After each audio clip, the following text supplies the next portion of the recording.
Em 1987, a pequena vila de Monte Bravo parecia um daqueles lugares que o tempo tinha esquecido.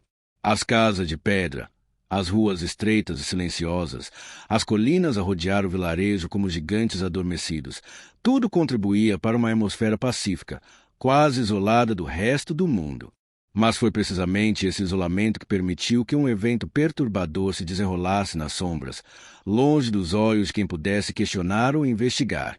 Durante décadas, a história ficou escondida, enterrada sob silêncio, meio de documentos que nunca deveriam ter visto a luz do dia.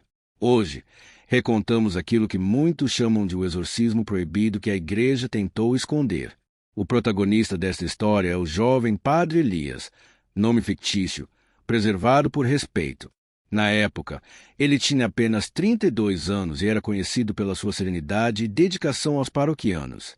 Era o tipo de padre que visitava os doentes sem ser chamado, que sabia o nome de cada criança da catequese e que permanecia a horas a ouvir as aflições dos moradores. Para a comunidade, Elias era um pilar. Para a igreja, um sacerdote promissor. Mas para aquilo que o esperava na casa do fim da estrada de terra, ele seria simplesmente mais uma peça num jogo que não compreendia. O caso começou com uma carta entregue às pressas. A família havia tentado procurar ajuda médica durante semanas, mas nada parecia explicar o estado da filha. Clara, nome alterado. A rapariga de 15 anos tinha sido, até então, saudável, alegre, sempre vista correr pelos campos com as amigas. Mas agora permanecia fechada no quarto, falando sozinha, recusando comida e reagindo de maneiras imprevisíveis quando alguém tentava aproximar-se. A mãe, exausta e desesperada, implorou ao padre que visitasse a casa. O que Elias encontrou ultrapassava tudo aquilo que imaginava. Logo ao entrar na casa, sentiu um peso estranho no ar, como se tivesse atravessado uma barreira invisível. Não era apenas o cheiro a madeira úmida ou o silêncio excessivo. Era algo mais profundo, quase como uma presença. A família reunia-se na sala, olhos inchados, rostos pálidos. O pai tentava manter uma postura firme, mas as mãos tremiam. A mãe pressionava um terço entre os dedos, murmurando orações de desespero. Quando Elias perguntou o que exatamente os afligia, as palavras saíram entre soluços. Ela já não é a nossa filha. Levarão-no até ao quarto de Clara. A porta estava entreaberta e o interior encontrava-se mergulhado numa penumbra estranha, apesar de ser meio da tarde. A rapariga estava sentada no chão, de costas viradas, a cabeça inclinada para o lado como se estivesse a ouvir algo que ninguém mais ouvia. O padre chamou o nome dela, com gentileza. Por um instante, pareceu que ela não o tinha ouvido. Mas então, lentamente, muito lentamente, a cabeça virou-se na direção dele. O rosto estava pálido, os olhos semicerrados, as olheiras profundas. E o que ela disse fez com que o padre recuasse um passo. Eu pensei que não tivesse coragem de vir. A voz dela não era agressiva, nem gutural. Não havia nada de sobrenatural na entoação. Mas a frase, como poderia ela saber que Elias hesitara antes de entrar?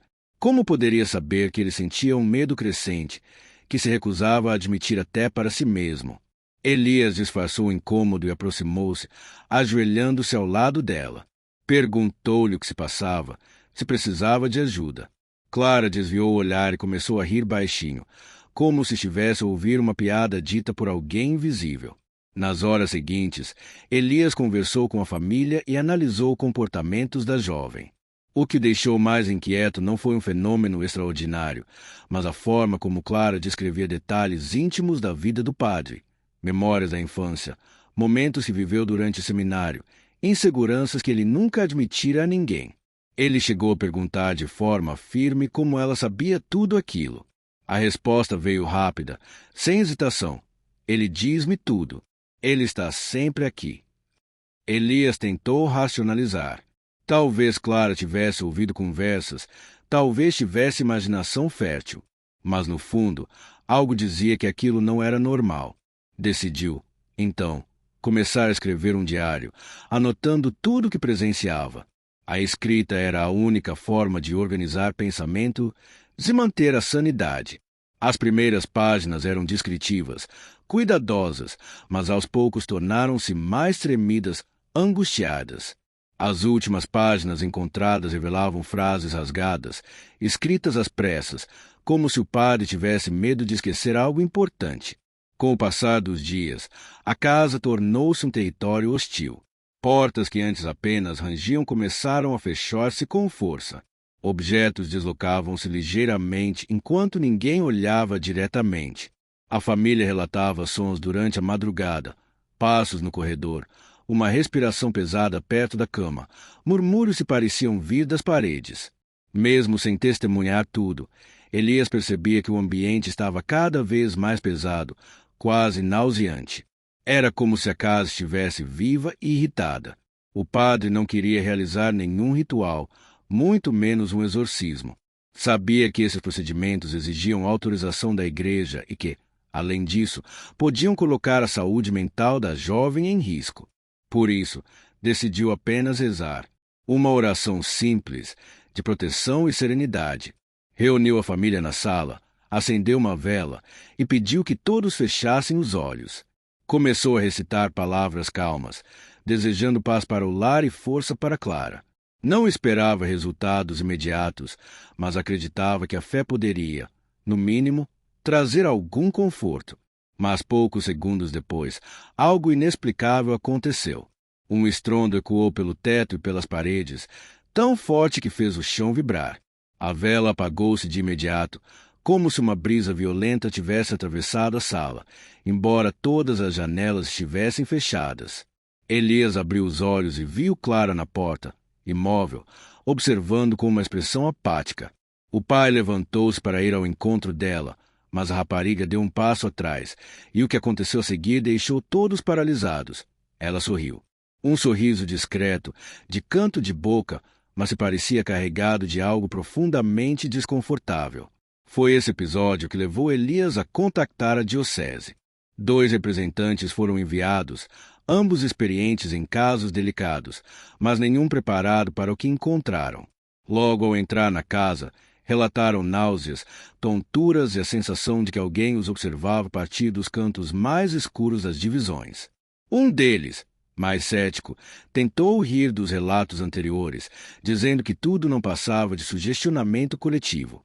Porém, minutos depois, começou a suar frio e pediu para sair imediatamente.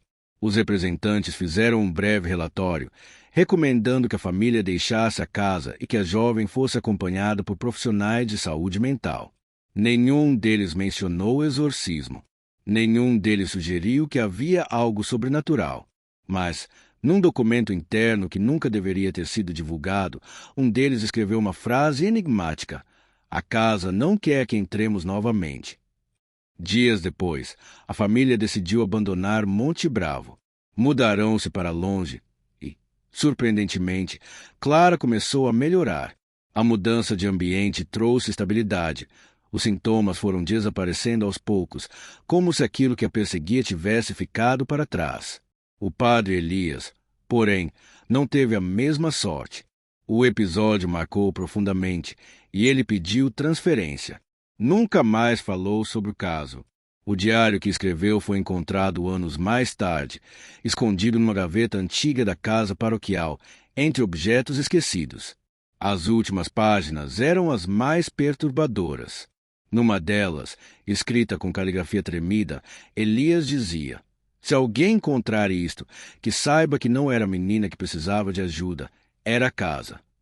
Em outra, ainda mais inquietante, ele continua a tentar falar comigo, mesmo quando estou longe daquele lugar. A casa permanece abandonada até hoje. Habitantes da vila evitam aproximar-se, alegando ouvir sons inexplicáveis quando passam por perto, passos, gemidos, portas a bater. Outros afirmam que ao olhar pela janela é possível ver uma silhueta pequena, imóvel, como se alguém observasse quem ousa aproximar-se demais. Não existem provas concretas. Claro, talvez tudo não passe de histórias criadas pela imaginação fértil dos moradores. Mas quando se lê o diário, quando se juntam todos os relatos, quando se observa o silêncio profundo da igreja sobre o caso, é difícil ignorar a sensação de que há algo mais ali, adormecido, à espera. Hoje, muitos consideram que o exorcismo de Monte Bravo nunca existiu. Para outros, é exatamente o contrário. O que existiu não foi um exorcismo, mas algo que sequer pode ser classificado. Algo que não envolvia apenas a jovem, mas todo o lugar, toda a estrutura da casa, como se um fragmento de escuridão tivesse sido preso naquele espaço. E embora a família tenha seguido com a vida, e Clara tenha recuperado, o mesmo não pode ser dito da casa. Ela permanece, escondida no fim da estrada, com janelas partidas, paredes cobertas de eras, mas com um silêncio que parece demasiado consciente. Alguns aventureiros tentaram entrar ao longo dos anos, atraídos por curiosidade ou coragem juvenil. A maioria saiu rapidamente, alegando desconforto inexplicável. Um deles, entrevistado anos mais tarde, contou que sentiu como se alguém lhe tocasse no ombro quando estava sozinho na sala principal.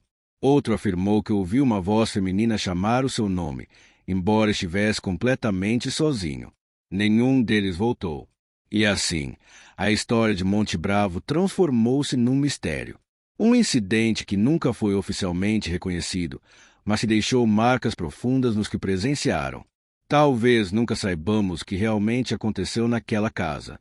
Talvez não passe de uma combinação de medo, coincidências e fragilidade humana. Mas há algo que permanece, silencioso e inquietante, como um sussurro que se recusa a desaparecer. A sensação de que a história não terminou ali, e que aquilo que Elias temia, talvez nunca tenha realmente ido embora.